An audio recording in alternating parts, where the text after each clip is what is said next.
Boa noite. Como é bom a gente poder estar adorando ao Senhor. Como é bom a gente poder estar louvando a Ele. Esses momentos são tão aguardados. Esses momentos aí onde a gente pode parar e às vezes esquecer os problemas. Eu sei que os problemas eles simplesmente não desaparecem, mas a presença de Deus às vezes ela é tão doce. Ela é tão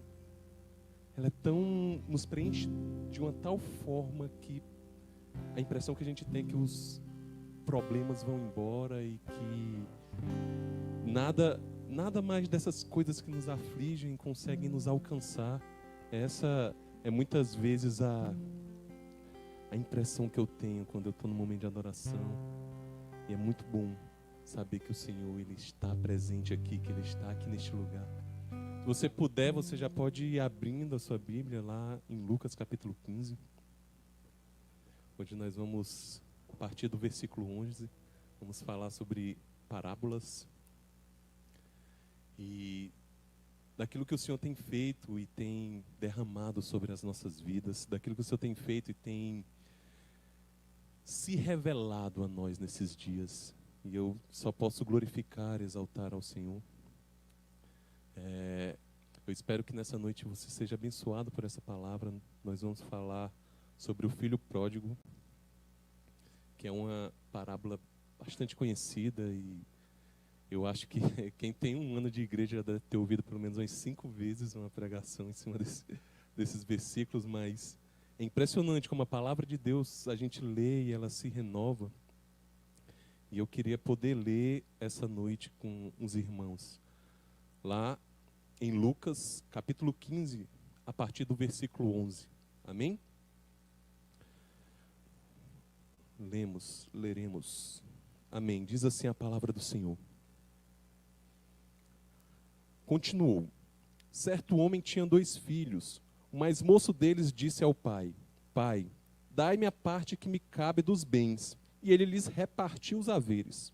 Passados não muitos dias, o filho mais moço, ajuntando tudo o que era seu, partiu para uma terra distante, e lá dissipou todos os seus bens, vivendo dissolutamente. Depois de ter consumido tudo, sobreveio àquele país uma grande fome, e ele começou a passar necessidade. Então ele foi e se agregou a um dos cidadãos daquela terra, e este o mandou para os seus campos a guardar porcos. Ali desejava ele fartar-se das alfarrobas que os porcos comiam, mas ninguém lhes dava nada. Então, caindo em si, disse: Quantos trabalhadores de meu pai não têm pão com fartura, e eu aqui morro de fome? Eu aqui morro de fome. Versículo 18. Levantar-me-ei e irei ter com meu pai, e lhe direi: Pai, pequei contra o céu e diante de ti. Já não sou digno de ser chamado teu filho. Trata-me como um dos teus trabalhadores. E levantando-se, foi para o seu pai. Vinha ele ainda longe, quando seu pai o avistou e, compadecido dele, correndo, o abraçou e beijou. E o filho lhe disse: Pai, pequei contra o céu e diante de ti, já não sou digno de ser chamado teu filho. O pai, porém, disse aos seus servos: Trazei depressa a melhor roupa, vestiu, ponde-lhe um anel no dedo e sandálias nos pés. Trazeis também e matai o novilho cevado. Comamos e regozijemo-nos, porque este meu filho estava morto e reviveu, estava perdido e foi achado. E começaram a regozijar-se. Ora, o filho mais velho estivera no campo, e quando voltava, ao aproximar-se da casa, ouviu a música e as danças. Chamou um dos criados e perguntou-lhe que era aquilo. E ele informou: Veio teu irmão e teu pai, mandou matar o novilho cevado, porque o recuperou com saúde. Ele se indignou, não queria entrar, saindo, porém, o pai procurava conciliá-lo. Mas ele respondeu ao seu pai: Há tantos anos que te sirvo sem jamais transgredir uma ordem tua, e nunca me deste um cabrito sequer para alegrar-me com os meus amigos. Vindo, porém, esse filho que desperdiçou os teus bens com meretrizes, tu mandastes matar para ele um novilho cevado. Então lhe respondeu o pai: Meu filho, tu sempre estás comigo. Tudo o que eu tenho, tudo o que é meu é teu. Entretanto, era preciso que nos regozijássemos e nos alegrássemos, porque esse teu irmão estava morto e reviveu. Estava perdido e foi achado. Ah, Pai, Paizinho, glorificamos e exaltamos ao Teu nome, Senhor.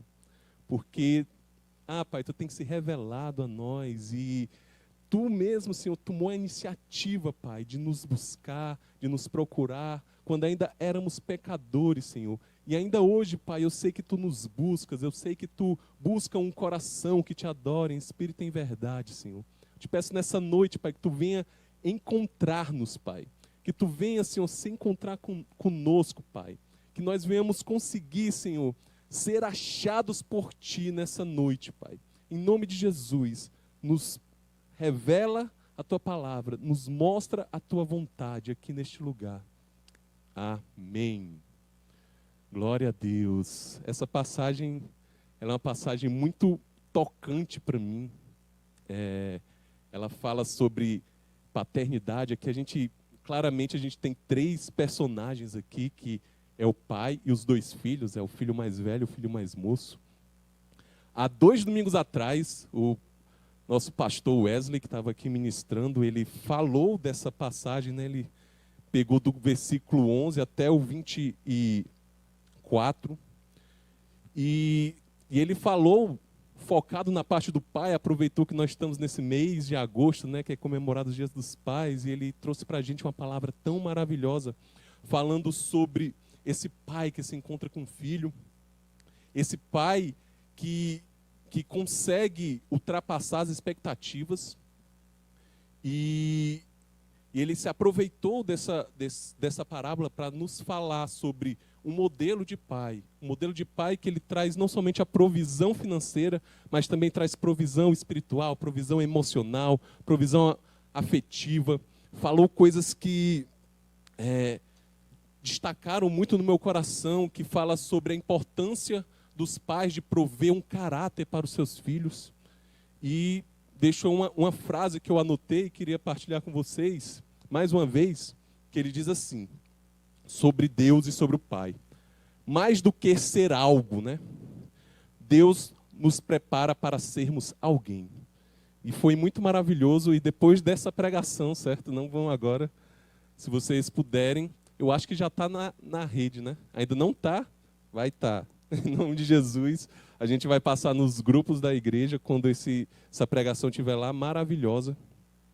E esse capítulo 15, na verdade, ele é um capítulo muito interessante. Ele, em resumo, né, eles são 3 parábolas em que Jesus ele vai falar sobre reconciliação. Ele vai focar nessa mensagem que Deus ele busca essa reconciliação conosco.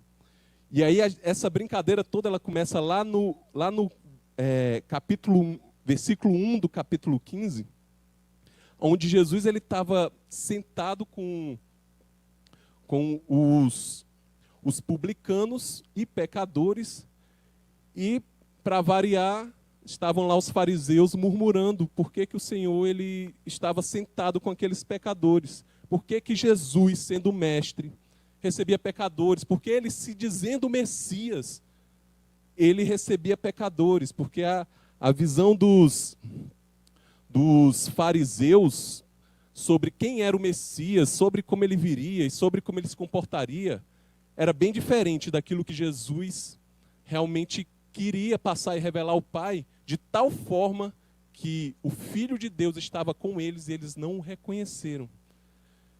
E para poder exemplificar isso e trazer algum ensinamento também aos fariseus, Jesus ele fala essas 3 parábolas, né? Ele começa com a parábola da ovelha perdida, as 100 ovelhas e que se perde uma. Depois ele continua com outra parábola que fala sobre encontrar, né? Sobre recuperar, sobre achar o que estava perdido. E ele vai para a dracma perdida que a mulher perdeu. Tinha 10, perdeu 1 e ficou lá buscando, até achar. E quando ela achou, ela ficou muito feliz. E ele termina esse capítulo falando sobre essa parte do filho pródigo. O filho que se perdeu. E aqui Cristo ele quer revelar não somente essa característica de Deus, mas eu acredito que ele aqui estava tentando explicar mais uma vez para os fariseus a missão dele. A missão de Cristo, que é recuperar os perdidos, que é achar aquele que estava perdido, que é achar eu e você. E quando a gente lê esse texto, a gente consegue aqui identificar que há esses dois filhos, e naquele lugar havia dois tipos de ouvinte: os fariseus e os publicanos. E os dois eram igualmente judeus. Os dois eram judeus. E é muito importante entender como Jesus ele foi bem sensível a falar cada uma dessas parábolas, e essa parábola em específico, de tal forma que ele começa a parábola dizendo, né, certo homem tinha 2 filhos.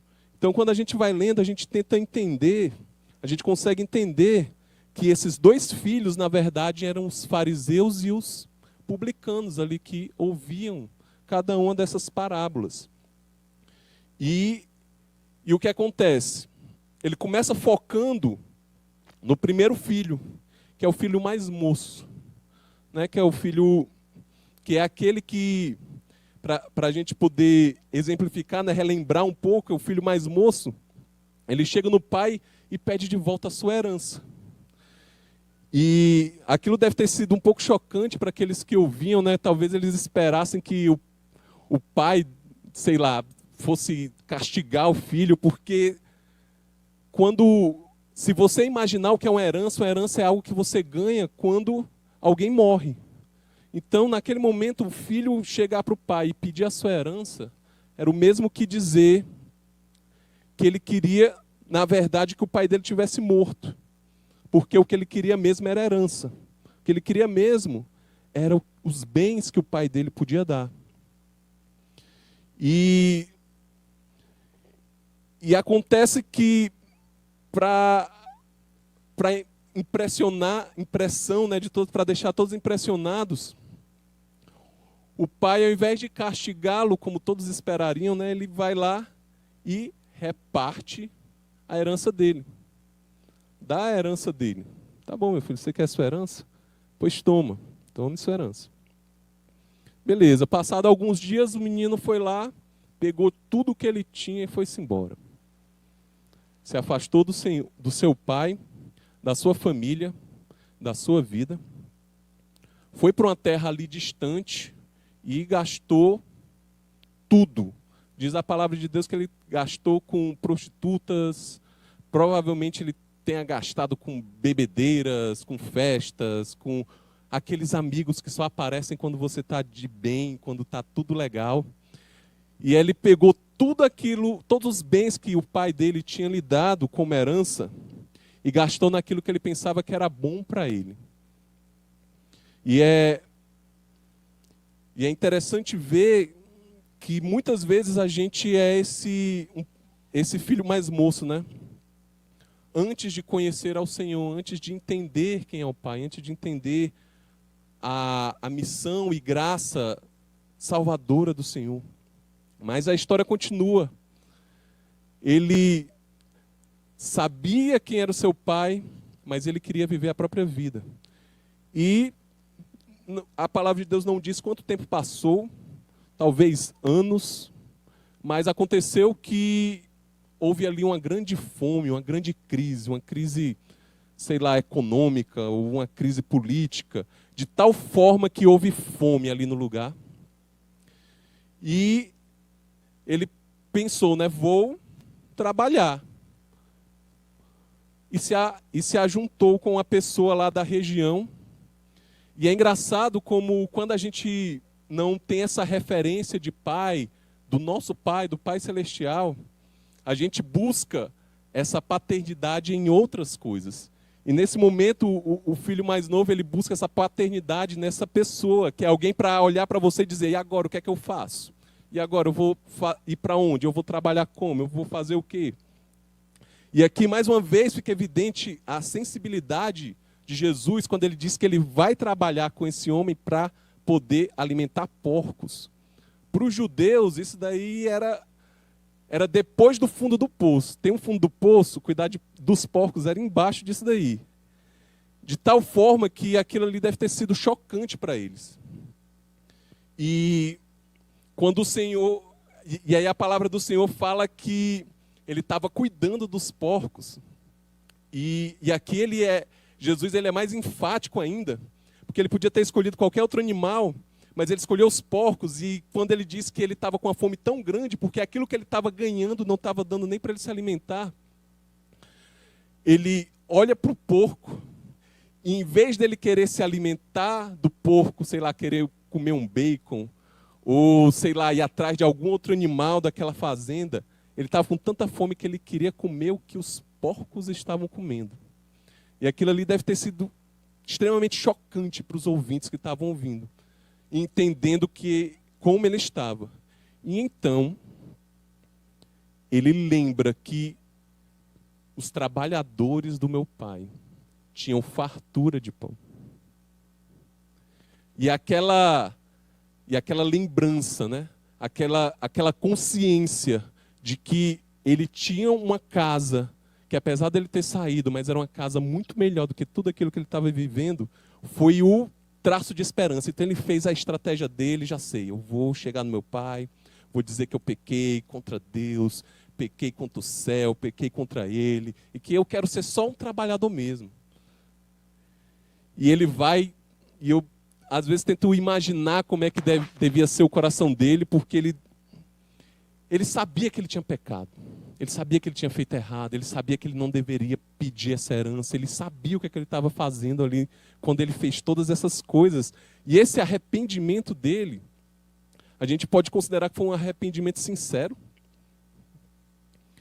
mas o que ele queria mesmo era se chegar e sair daquela situação. Mas quando ele chega, que o pai dele avista, já estava o esperando, antes que o filho chegasse, o pai que corre ao encontro do filho. E aí ele vai falar aquele texto ensaiado, e quando a gente faz a leitura, a gente não consegue, não tem a ideia de como é que Jesus falou aquilo, ou como ele entonava, e aí eu fico imaginando que quando Jesus falou aquilo, a intenção era dizer que o pai nem se importou com o que ele dizia. Já olhou para o lado, para o seu servo e disse, traga logo uma roupa, traga logo um anel, traga logo uma sandália. Sabe aquele novilho que a gente estava engordando e o bicho está bem gordinho? Pois é, esse daí, mata ele porque hoje vai ter churrasco. Porque o meu filho estava morto e agora reviveu. E é engraçado como isso aí também é chocante, porque é como se fosse assim. Imagine só, eu não tenho filhos, mas eu imagino que isso deve ser uma coisa muito louca de se dizer. Imagine que você tem um filho, ele chega para você com um boletim só nota vermelha. Aí você olha, você sendo pai, olha para aquilo ali. E olha, rapaz, tudo nota vermelha. Meu Deus do céu. Até educação física, menino. Tu não tem perna nem para andar na educação física. Olha assim. Não, vem cá, mulher. Chama a mãe do menino. Fala o seguinte, vá comprar picanha, porque agora a gente vai fazer uma comemoração pela vida desse menino abençoado. Amém? Isso não é muito doido, né? Se você for trazer para a gente, a coisa realmente não encaixa, não tem lógica. Porque aqui o que Jesus estava querendo transportar para a gente era a ideia da graça. Esse menino realmente ele não merecia isso tudo não, mas a graça que Jesus queria falar por meio desse pai, era aquilo que ele queria transportar. E era a lógica que os fariseus e os publicanos não conseguiam entender. Porque essa lógica ela não é uma lógica humana. Essa lógica é uma lógica de Deus que vem sobre nós. E não há nada que a gente faça que possa aumentar o amor de Deus sobre nós. Assim como não há nada que a gente faça que possa diminuir esse amor sobre nós. Glória a Deus. Porque você nessa parábola pode imaginar que esse menino que estava cuidando de porco chegou lá como, sei lá, totalmente sujo. E a palavra de Deus diz que o pai vai lá, abraça e beija ele. E assim como o Senhor, ele recebe a cada um de nós quando a gente ainda era pecador. O pai, ele nos acha. Muitas vezes a gente gosta de dizer assim, né? Ah, quem quer aceitar Jesus? Eu não estou criticando isso, certo, gente? Não estou criticando isso. Mas a verdade mesmo, é que a gente deveria dizer assim, ó, quem quer que Jesus lhe aceite? Porque a verdade é que a gente não tem o que fazer, é o Senhor que faz por nós. Essa é a graça do Senhor. E eu me lembro que quando eu fui fazer levantar as mãos, como muitos de nós aqui fizemos, né, quando o pastor fez o apelo, que eu orei, eu senti como uma tonelada saindo das minhas costas. Era como se fosse uma opressão de culpa, algo que eu não conseguia ver, não conseguia entender. Mas naquele dia eu fiquei tão leve, tão leve que eu não conseguia me sustentar em pé. E o que eu entendo é que quando a gente volta para a casa do pai, né, assim como o filho mais novo voltou, é como se a gente estivesse voltando para o nosso habitat. O local onde a gente deveria viver sempre. Como assim? Se você pega algum animal da água e você coloca ele fora do habitat dele, ou seja, fora da água, ele até consegue viver um tempo, né? Só que ele começa a estribuchar e depois morre. Se debate e morre. Do mesmo jeito, se você pegar algum animal da terra e colocar ele dentro d'água, ele pode até passar um tempo vivo, mas depois de um tempo ele vai começar a se debater e morre. E assim também as nossas vidas, quando a gente está longe de Deus, a gente pode até sobreviver um tempo, mas vai ter uma hora que a gente vai se debater e vai morrer, porque o nosso habitat é junto do Senhor, é na sua casa, é com o Pai, esse mesmo Pai que nos recebe, esse mesmo Pai que é revelado aqui nessa parábola pelo Senhor Jesus, que quando nos vê, antes da gente fazer qualquer coisa, ele já corre ao nosso encontro. Amém? Só que tem uma coisa aqui, essa estratégia do filho mais moço,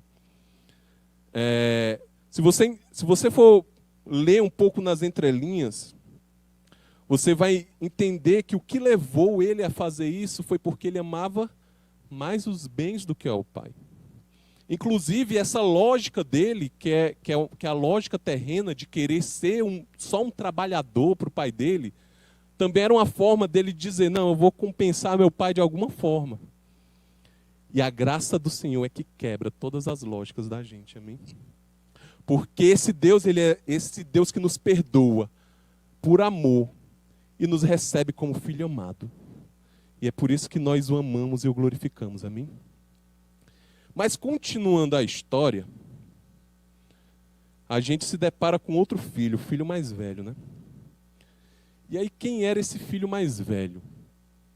A palavra de Deus, ela não, nessa parábola, Jesus ele não foca muito em quem ele era, né? No sentido do que tinha acontecido durante esse tempo que o filho mais moço ficou lá, né? E aí eu fico naquele fantástico mundo de Bob, que eu acho que os pregadores gostam de ficar, e eu fico tentando imaginar o que é que tem acontecido. Porque ele ficou lá, e normalmente na cultura judaica se acreditava, se seguia, aliás, que o filho mais velho é quem ficava, por exemplo, com a maior parte da herança. Era ele quem dava continuidade aos negócios da família. Era ele quem representava o seu pai nos negócios. Então eu imagino que o filho mais velho, a parábola vai dizer que ele é obediente, né? Que ele coloca diante do seu próprio pai, dizendo, fiz tudo, obedeci a tudo aquilo que me ordenou, e o pai não repreende por isso. Então a gente acredita que ele realmente era esse filho, digamos assim, bom, que ele é exemplar, exatamente, pastor, obrigado. Esse filho exemplar que seguia as regras, que fazia as regras, que queria fazer tudo conforme tudo conforme para que ele fosse esse filho de exemplo, ele fosse esse filho exemplar, né?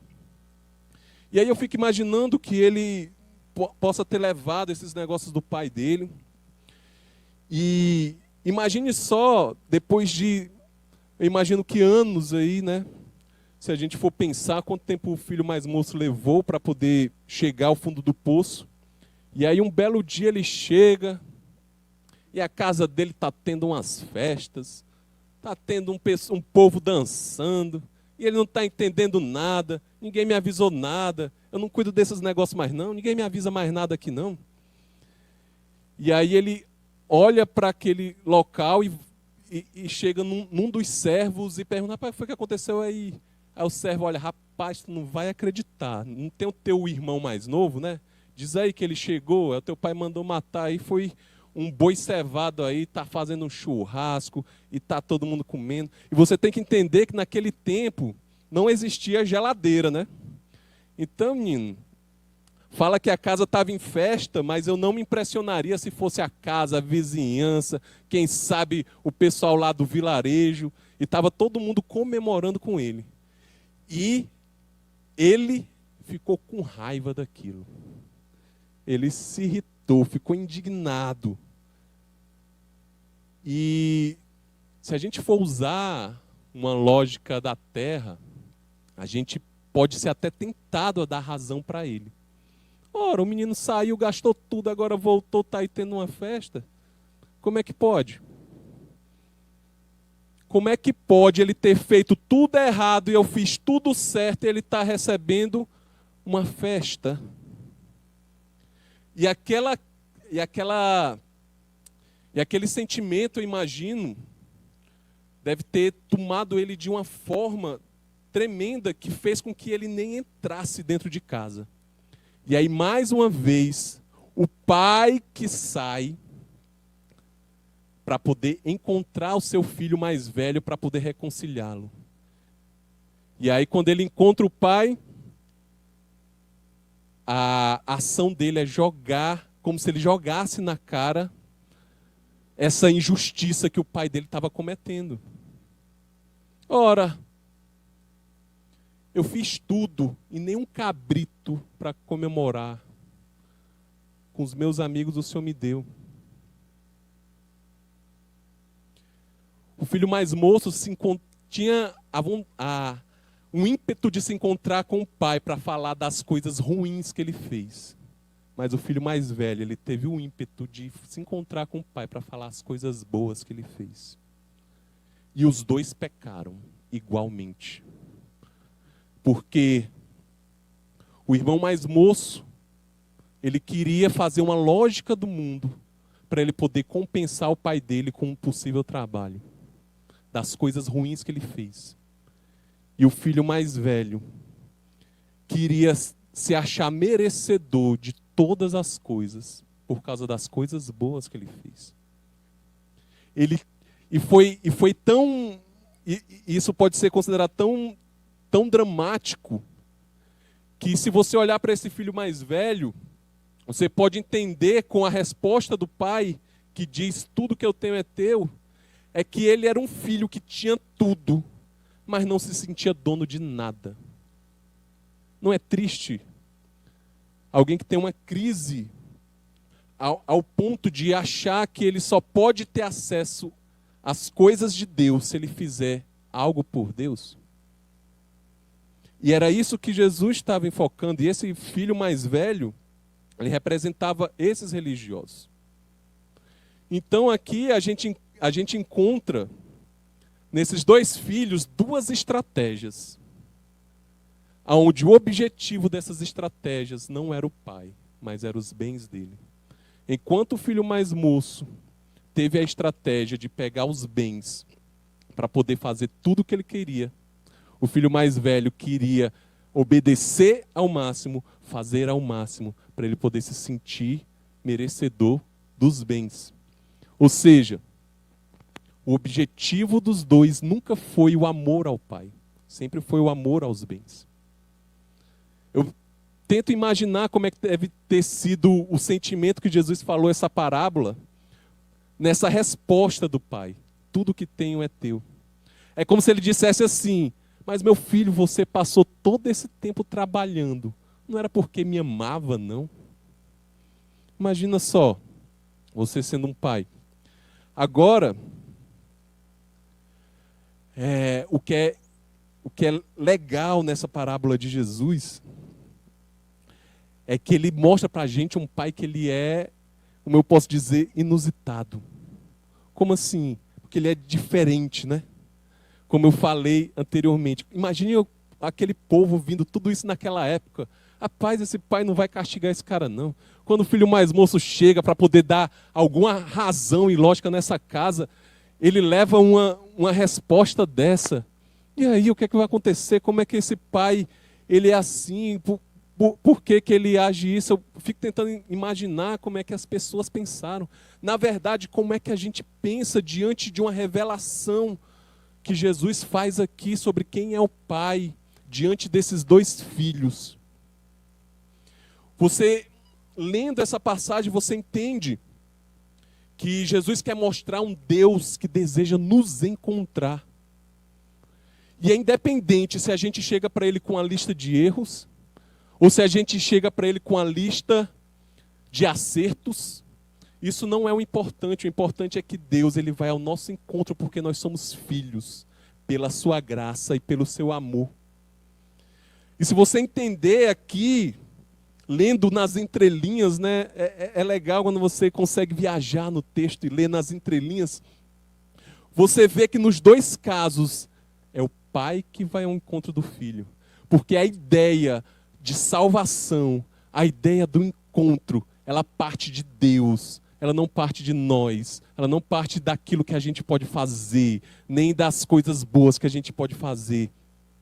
Mas ele é um Deus que ele tem interesse em se encontrar com seus filhos. E essa, na verdade, irmãos, quando eu estava orando e desenvolvendo um pouco mais essa palavra, eu entendi para mim que isso deve ser um motivo de oração da gente também. De entendermos que a gente foi encontrado por Deus, que Deus nos encontrou, e que o que diferencia a gente que está aqui dentro da igreja, para o pessoal que está lá fora, é que Deus nos encontrou, e nossa oração deve ser para que Deus encontre mais pessoas, encontre, sei lá, o mendigo que está mendigando pão, a prostituta na esquina, encontre o chefe do seu trabalho, encontre o seu irmão, encontre o seu pai, membros da sua família. Meu Deus, encontra, Senhor, assim como tu me encontrou, encontra os meus familiares, encontra os meus amigos, Senhor. E eu tenho entendido que, a partir dessa parábola, que essa é a revelação de Jesus, de quem é o Pai. E é muito bom quando a gente vai lembrando dessas coisas e quando chegam ao Senhor e dizem: Senhor, como é que a gente deve orar? Como a gente deve orar? E o Senhor começa dizendo, né? Pai nosso que estás no céu, revelando o Pai. Só que quando você vai na tradução do grego, a palavra que tem lá é Abba. Não é o Pai somente, é o papai. É o paizinho. Então, o que Jesus quer revelar não é somente o Pai da graça, mas é o Pai da intimidade. É o nosso papai, é o nosso paizinho, que nos encontra, que nos pega no colo, que nos mostra a sua vontade, que nos molda, que nos transforma com a sua graça, com o seu poder e com o seu amor.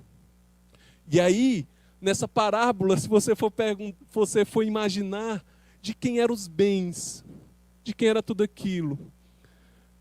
A parábola não diz, mas eu imagino que quando os filhos nasceram, todos aqueles bens já existiam. Tudo aquilo já existia. Aquilo tudo era do pai. E você vê que cada um dos filhos, à sua maneira, desenvolveu aí a sua forma de alcançar esses bens do Senhor.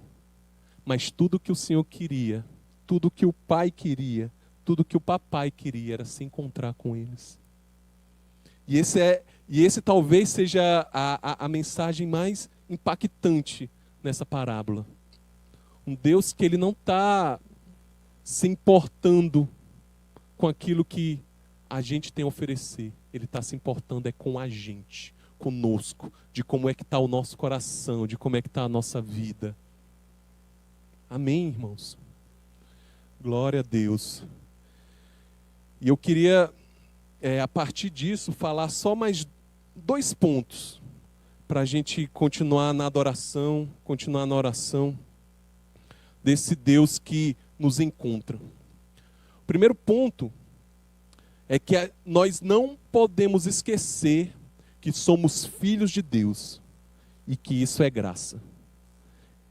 Esse é um ponto que me toca muito. Essa parábola que fala sobre filiação, sobre como Deus ele é Pai e como Ele nos pega e nos encontra, isso toca muito no meu coração.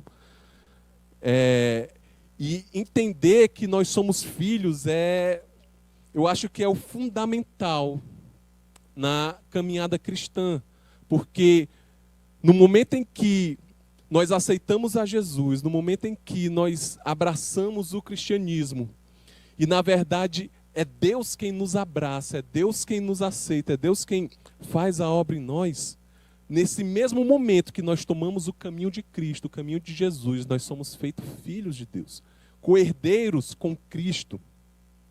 E isso é uma palavra que a gente precisa, usando o jargão evangelication da vida, eu acho que o jargão aqui é tome posse dessa palavra.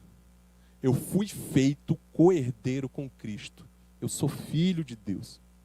Não é porque eu mereço, não é porque eu sou bonito, apesar de eu ser bonito. Não é porque eu tenho algo a mais, ou porque eu sei falar, ou porque eu sei fazer alguma coisa técnica, ou tenho alguma riqueza. Não é por isso. É porque o Senhor me ama. É porque o Senhor vê que não há em mim a possibilidade de chegar a Ele sem ser pela sua graça. Então Ele é que vai a mim.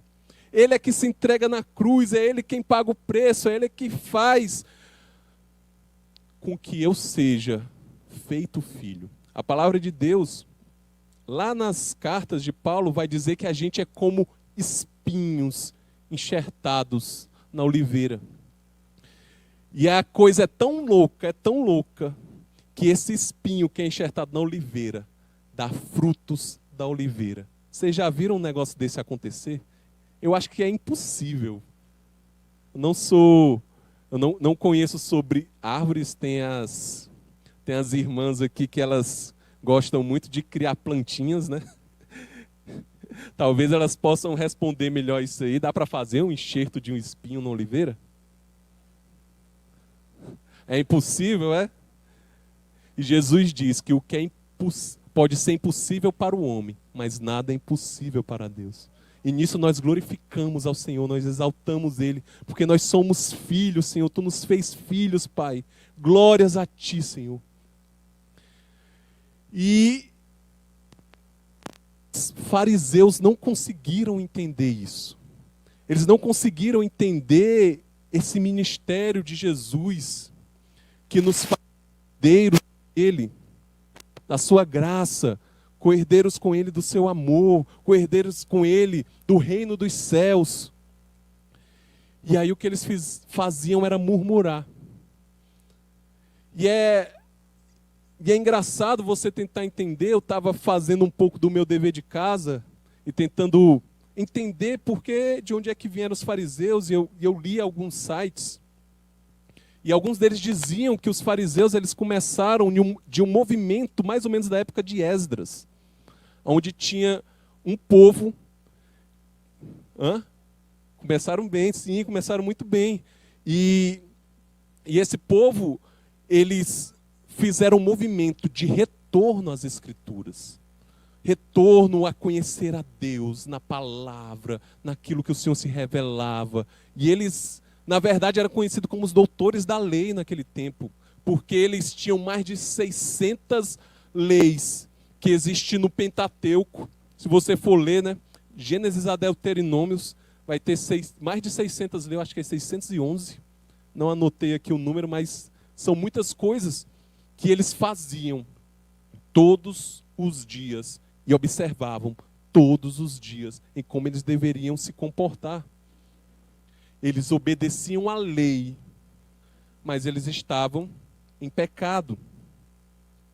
Eles continuavam em pecado. E era isso que Jesus queria revelar nessas parábolas, que ele estava falando sobre encontrar o perdido. Eles murmuravam porque Jesus se sentava com os pecadores, mas Jesus se sentava com os pecadores exatamente por isso, para poder recuperar os perdidos, recuperar aqueles da parábola do capítulo anterior, que somos eu e você, os gentios, que são os mendigos, os doentes, os leprosos, em que o Senhor mandou seu servo ir pegar rápido para poder ser inserido na sua ceia, na sua festa, naquilo que o Senhor queria fazer.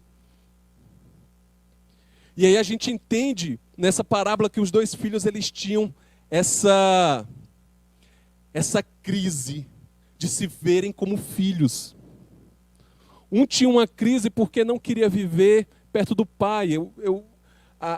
A parábola ela não fala exatamente por que ele queria ficar longe do pai, mas eu imagino que ele deve ter olhado para o filho mais velho e visto ele fazendo todo aquele trabalho, gastando toda aquela energia para poder ganhar aquele bem, e talvez ele olhou para aquilo ali e disse: rapaz, eu não vou fazer isso aí não. Para mim isso aí é perda de tempo. Se eu preciso disso, só me dá minha herança e deixa eu ir embora viver minha vida. E ele tinha essa crise, e o filho mais velho, como a gente falou, a crise dele era pensar que todas as coisas boas que ele fazia era o que fazia ele alcançar aqueles bens. E aí eu fico imaginando que depois... E aí eu ouvi uma pregação, né, sobre o filho pródigo, falando um pouco sobre o filho mais moço, e aquilo ali me deixou muito curioso, eu queria compartilhar com vocês também, que é o outro dia do filho mais moço. Imagine só, no outro dia, né, lembrando ainda da festa, das danças, e o menino acorda, e aí ele olha para a mão, agora ele tem um anel, ele olha para baixo, tem sandálias, ele está vestido, e o anel é dele, a sandália é dele, as roupas é dele. E aí, sei lá, ele se sentou ali para poder merendar, e ele está pegando aquele pão é dele. E ele está com aquela, sei lá, manteiga, ovos, aquilo que o seu pai servia, agora na mesa de merenda dele, da família dele, ele estava novamente inserido ali pelo amor do seu pai. Imagina só, ele vendo todas essas coisas e talvez lembrando de como é que a vida dele estava tão difícil e como é que ele teve a coragem de sair daquele ambiente de amor e como ele teve a coragem de sair daquele local. E talvez essas lembranças possam ter pego ele nesse momento. E aí vem o pai e pede para ele fazer uma coisa. Sei lá, filho, tem ali uns bois para poder, sei lá, apacentar. Pode ir lá? E aí ele começa a lembrar do amor, da graça do pai que recebeu ele. E a resposta é instantânea. É sim, Senhor. Sim, pai. Sim, paizinho, eu vou. Porque no momento em que a gente é curado dessa nossa lógica terrena, no momento que a gente é curado de que é melhor viver com o Senhor, a gente é revestido por essa graça. E essa graça é que nos dá o poder para a gente poder amar o Senhor. Não pelo que Ele nos dá, mas pelo que Ele é. A gente lembra de Deus, a gente lembra do Senhor, e aquilo ali nos dá amor, nos dá inspiração para os nossos dias. E eu acredito que é por isso que o Senhor, quando estava na sua última ceia, partindo pão, dando vinho, Ele olhou para os seus discípulos e disse: sempre que se reunirem para comer esse pão e beber esse vinho, lembrem-se. Lembrem-se, lembrem-se, lembrem-se dessa graça. Lembrem-se. Lembre-se dos dias que passamos juntos, lembre-se. Lembre-se daquilo que a gente aprendeu. Lembre-se do lava-pés.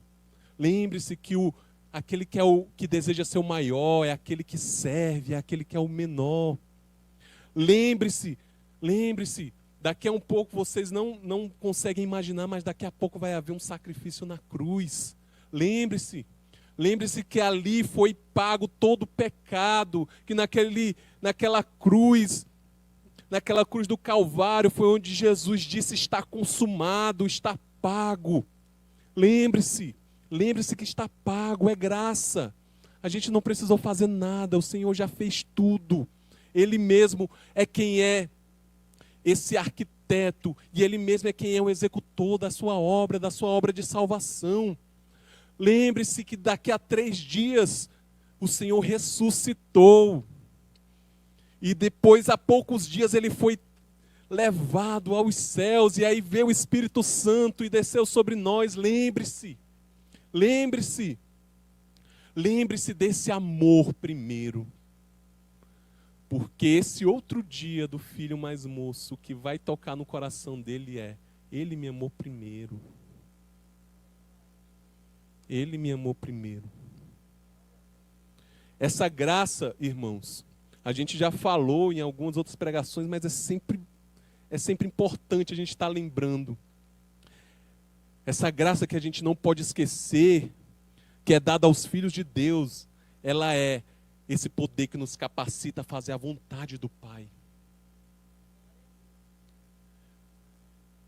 É o não para termos algo que merecemos. E é o sim, porque somos gratos por tudo que recebemos do Senhor. E isso é graça. Isso é graça não merecida. Isso é a graça que Jesus quis mostrar nessa parábola, que os fariseus não conseguiam entender e não podiam entender. Isso é a graça que nós recebemos todos os dias em nossa vida. A graça que o Senhor nos dá para nos inspirar, para nos fortalecer, para dizer que a gente pode, para dizer que a gente tem condição de caminhar em direção a Ele, em direção a fazer a vontade dEle. É só pela graça. Porque aqui nessa parábola, o pai ele encontrou o seu filho mais moço no caminho. E eu creio que o Senhor também nos encontra no caminho do arrependimento. No caminho que nos leva de volta ao Pai, de volta à casa do Pai. Porque Jesus é esse caminho. O caminho, a verdade e a vida. E o último ponto que eu queria falar para a gente poder encerrar e orar é na verdade o além dessa parábola. Quando a gente lê lá no versículo 32, o final da parábola é o pai convidando o filho para voltar para a festa. E aí a parábola simplesmente termina aí. Eu fico tentando imaginar se quando Jesus falou isso ficou um silêncio ensurdecedor das pessoas tentando pensar, como assim, o que é que vai acontecer, e agora, qual é o próximo passo? E eu entendo que ali era uma mensagem direta para os fariseus que estavam representando aqui. Eu entendo que eles representam esse filho mais velho, enquanto os pecadores e publicanos representavam os filhos mais novos. Como se ele dissesse, né? Fariseus, vocês também são filhos. Assim como começa a parábola dizendo, certo homem tinha 2 filhos, vocês também são filhos. Está tendo uma festa. Os pecadores estão se convertendo. Os pecadores estão voltando no caminho, eu já estou encontrando eles. E aí, tudo que eu tenho já é teu. Bora vir, entram, bora voltar. E aí, como a gente viu, o filho mais velho, ele fazia tudo certo. E ele tinha esse, digamos assim, na cabeça dele ele tinha esse respaldo de cobrar o pai. Mas ele tinha se perdido no propósito. Ele tinha perdido a essência. E isso precisa nos tocar, irmãos. De qual o nosso propósito. Porque a gente é tentado a ler essa parábola e quando a gente se insere, a gente sempre quer se olhar como o filho mais moço. E eu não acho errado isso, porque realmente a gente era pecadores, o Senhor nos encontrou e nos resgatou. Mas depois que os anos passam, irmãos, depois desse primeiro encontro, se a gente perder o propósito, se a gente perder a essência, a gente acaba virando o filho mais velho. E isso é um perigo grande para as nossas vidas. Isso é um perigo grande para as nossas vidas. E aí eu gostaria de falar daquilo que a gente faz no nosso dia a dia. Qual é o nosso propósito? Qual é a nossa essência? O que é que nos move? Por que a gente tem acompanhado as lives? Por que a gente tem lido a palavra de Deus? Em outra pregação eu falei que um dos meus maiores medos, e ainda continua sendo, é eu servir ao Senhor sem conhecer o Senhor que eu sirvo. E isso não pode sair dos nossos corações. Lá na frente a palavra de Deus em Apocalipse vai dizer que isso daí é o primeiro amor. Eu na verdade identifico isso como o primeiro amor, que é a essência que é Jesus. E aí eu entendo que, mais que um convite a uma festa, Jesus estava chamando aqueles fariseus e nos chama todos os dias a gente voltar à essência da adoração. A essência da adoração que é o Senhor. A essência da adoração que é amar a Deus sobre todas as coisas. E isso precisa estar nos nossos corações como uma pergunta para a gente responder. Para que a gente não esteja aqui servindo a Deus como se a gente estivesse servindo a um amuleto. Como assim, Anderson? Ah, eu sou dizimista fiel, então eu nunca vou ter problema financeiro. Não, irmão, a gente não dizima para não ter problemas financeiros. A gente dizima por amor a Deus e a sua obra. Ah, eu sou fiel na igreja do Senhor. Eu quero ter um cargo. Não, irmãos. Não é para ter cargos que a gente vem para a igreja. A gente vem para a igreja porque a gente ama a Deus e ama servi-lo. Todo ministério, ele precisa nascer primeiro no coração de Deus. Eu não acredito em ministério dado por homens. Eu acredito em ministérios dados por Deus. E os homens, se quiserem reconhecer, eles reconheçam. Mas o ministério ele precisa ser dado por Deus. Nunca queira estar no ministério que foi dado por um homem, sem ter sido dado por Deus primeiro. Porque os ministérios dados por Deus, eles não crescem simplesmente no chão da igreja. Eles começam no secreto. Eles começam na sua casa. Eles começam na sua oração, quando você fecha os olhos e diz: Pai, Paizinho, eis-me aqui.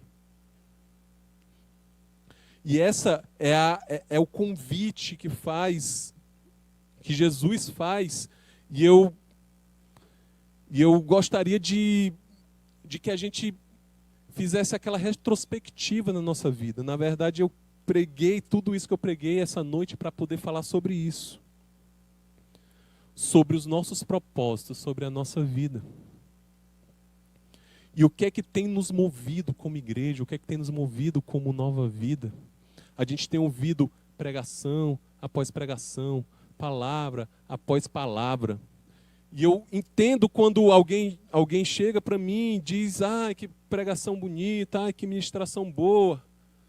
Mas o que é que aquilo ali tem gerado em nós? Aquilo ali tem gerado elogios ou tem gerado mais amor ao Pai? Mais entendimento ao Pai? Entenda que eu não estou querendo botar peso para ninguém. Eu não sou ninguém, irmão, pelo amor de Deus, para poder botar peso. Afinal de contas, o Senhor Jesus já levou de nós todas as cargas. Não é isso, irmãos, pelo amor de Deus. Mas o que eu quero propor aqui, e eu já estou encerrando, é que a gente olhe para aquilo que a gente faça com um olhar do amor.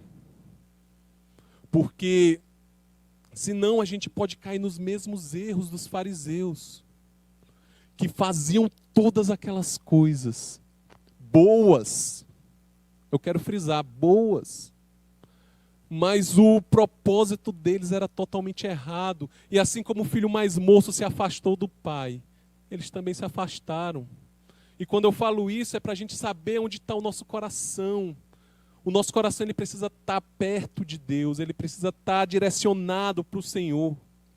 E eu não sei como é que está a sua vida, eu não sei como é que tem sido o seu ministério, aquilo que o Senhor tem revelado para você, aquilo que o Senhor tem derramado sobre a sua vida. Mas se você tem alguma dúvida no seu propósito, eu aconselho, volte à essência da adoração. Eu peço a você com toda humildade, volte à essência da adoração. A essência da adoração é amar a Deus sobre todas as coisas. É servir, não para termos as bênçãos de Deus, mas servir porque nós já temos Deus. E como feliz a gente vai ser, irmãos, como feliz. Porque se a gente trabalhar, e eu acho que quem falou algo muito parecido com isso foi o pastor Timóteo, porque se a gente gastar toda a nossa energia para poder fazer um trabalho de homens, aquilo vai nos desgastar, aquilo vai nos fazer murchar, aquilo ali vai sugar a nossa vida.